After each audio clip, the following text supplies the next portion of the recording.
زلزله کوها رو ببین چیکار کرد.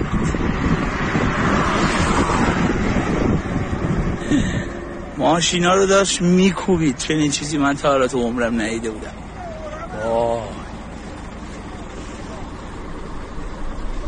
یا حسین بازم زلزله، بازم زلزله.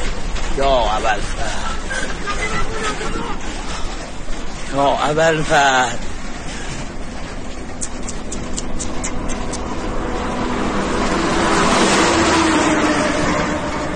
زلزله ماشینا رو تکون میده،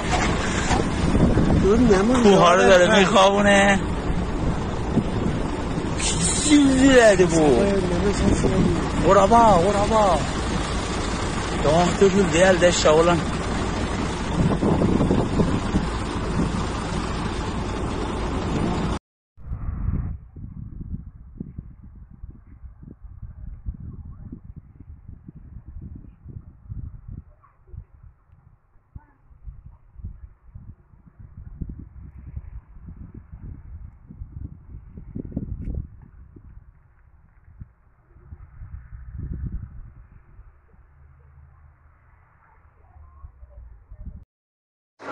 چیزی نیست خانم، نترسید.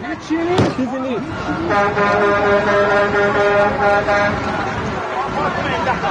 اللهم صل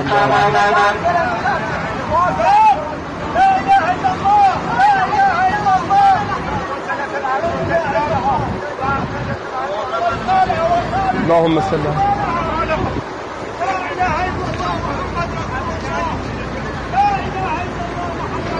حرکت نکن خانم، فعلا حرکت نکنی. نه خب نه پشت ما یواش پشت ماشین خانم نرو میخوره. خب کجا بری؟ چی داره میاد؟ نه اون خاکه پشت سر ماشین. نرو پشت سر ماشین. صبر کن نه یا عقب.